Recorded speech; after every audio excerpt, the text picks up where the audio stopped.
What do you think about the Eagles not going for the record? I think that, look, he got back at John Mara already with that fucking commercial. Yeah, bad. With that fucking commercial. That was a great one. That was a so good, I feel like you got him. You shit. got him enough. All right. But I will say, like, I would have liked to see him go get it for sure. Like, I'm rooting for him. I'm not a Giants fan that's like, oh, fuck Saquon. No. I'm not that. I'm not that kind of guy. I would like to go see him do it. It doesn't really affect me as much anymore because I had accepted that he wasn't staying with the Giants well before they didn't sign him. There's a good bit of like outrage. It's like kind of like, I feel like it's like a 60-40 split between Eagles fans that like really wanted to see Saquon go for the record. But you know what I would say then?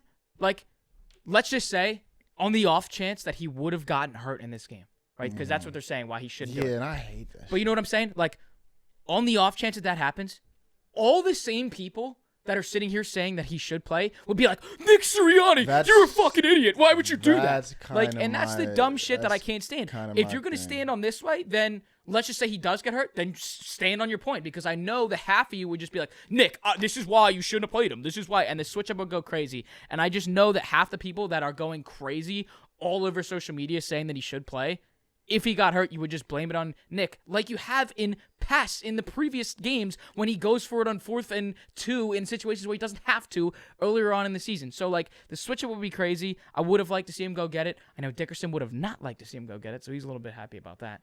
But yeah, and I think some it guys, is what it is. Go win a some Super Bowl. guys wanted it. I think the Lane Johnson quote was big.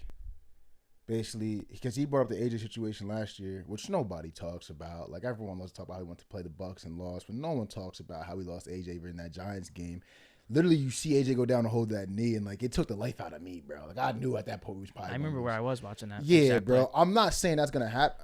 I don't really know. Like, I didn't really have a stance. Like, it's one of those things I really didn't have it. If I was Sirianni, would I want him to go for it? Knowing our history, honestly, probably not. But like, Super Bowls aren't guaranteed. I don't really think it's like, because when people say, "Oh, you want to go for Super Bowl," it's not saying that like, yes, we're foregoing the record to win the Super Bowl necessarily. Remember we talked about on here like a couple about teams about like everyone wants to be able to go for a run. Bro, losing Saquon completely negates your, like, not saying completely negate that you can go for a run, but you know what I'm saying. Like, come on, bro. If we lose Saquon, it's not over, but I will say, like, it was just like, bro, we saw the same thing. Like, we lost AJ, and it was like, this shit is over, bro. Like, and AJ last year was the engine. He was having a historical season, scoring many weeks in a row, 1,400 yards, something like that. Like, he was having a historical season. You want to see him go for whatever and shit. But you know what? I don't have a problem with it, bro. I won't stand for the narrative that's being created that, oh, well, we're not going to let him go for it, so now it's Super Bowl or it's bust now. Yeah, that's bullshit. Don't create that narrative. Don't create that. I think it's more so putting ourselves in the best position to have a run. This team's special. It would be nice to look back and say they had the record, but maybe someone's going to call me a loser mentality for this, but I don't think there's much wrong with being able to look back and say I had the second most yards of all time. That would be nice to say first, you know what I'm saying? But you're only behind the best running back of all time in Eric Dickerson. So, like, I think it's calm. I would have liked to see him go for it, and I'd like to see him sit out. I don't know how people have that strong of an opinion on it, really.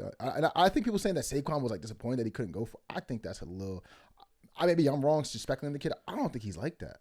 I think he definitely had some comments where he kind of was alluding to the fact of I would have liked to. Of course. But who wouldn't say that? No. I don't even think. I think he legit obviously wanted to get the record, but I think especially like I was talking to this about Dave. Like we were talking about bringing up how he came from Penn State and like being a captain and figurehead for a Penn State team that don't wear no last names on their jersey.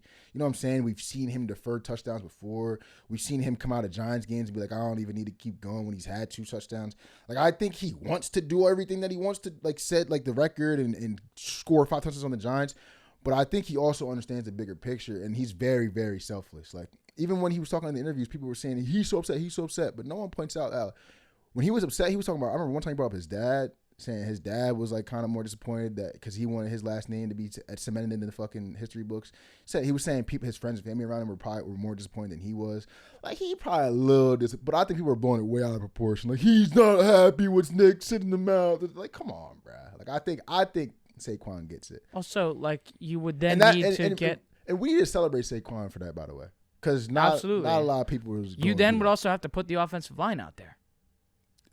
And Lane Johnson's getting up there older. And there's, you know what I'm saying? Mekhi Becton has literally no point in putting that line out there. That's how I feel. So I had no problem with it. It's not just Saquon this, Saquon that. You got to put your offensive line out there, and then you're putting them at risk too. So, like... And then a great point I saw someone else make is, like, Nick Sirianni also has to... Because people were taking this as a shot at Brian Dable. It wasn't a shot at Brian Dable. Nick Sirianni has to think about... on defense. It's 11 grown-ass men on that side that don't probably know about their spot being guaranteed next week. They not going to like Saquon just going off for 100 on them and breaking the record on them. Like, dude, that's what I'm saying. And people are going to be like, Brian Dable's going to tell him. Like, yeah, Brian Dable's probably going. Like, he loves Saquon still probably. But, like, if Brian Dable's sitting in base still, not loading the box, and Saquon's going up for 80 yards in a quarter, you don't think them linebackers are going to be like, yo, let's get the fuck out of base. Let's run some blitzes. Let's put some hits on Saquon. Let's make him.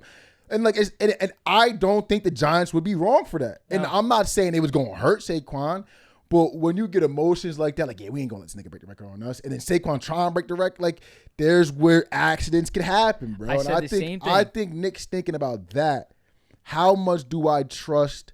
It is not an indictment on any of the players because he knows they're going to play hard. It's just how much do I trust that nothing weird's going to happen in this spot when there's a lot of familiarity, a lot of angst. You know what I'm saying? I think it was a wise decision to sit him down. Well, the other thing, too, is off that point, I was saying that this week, too. And, yeah, Saquon still has a lot of friends in that organization in New York. And after the first game when he whooped the shit out of them, they're all lining up to say what's up to their boy again, how we doing, you know, you're looking good and playing well and all this kind of stuff.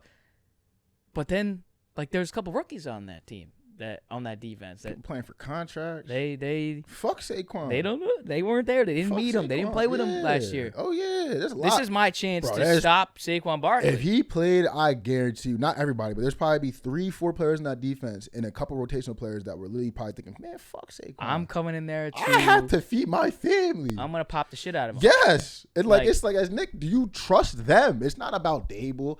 It's not, because they were probably going to send a message, hey, man, you know what I mean? And you know what? Like, Nick Sirianni has to have that kind of thought, too. We're not playing the Tennessee Titans in Week 18. Mm-hmm. We're playing against the rivals, and we took their best franchise guy of this organization for the last 10 years. Mm-hmm. And we're playing those guys. Don't you think that something may happen? It's not like, oh, Week 18 against the Titans, we're in Tennessee. Maybe we'll give them 2 series. Yeah. Like, it's different. I liked the 1/2 theory, the Cam Ward theory. I didn't hate that theory. I was thinking, but at that point, if he even has a really good first half and he has 87 yards, you gotta send him back out for the last 20, and then what? That's all. You know what I mean? There's a lot of nuance. I think Nick made the right decision there. I agree.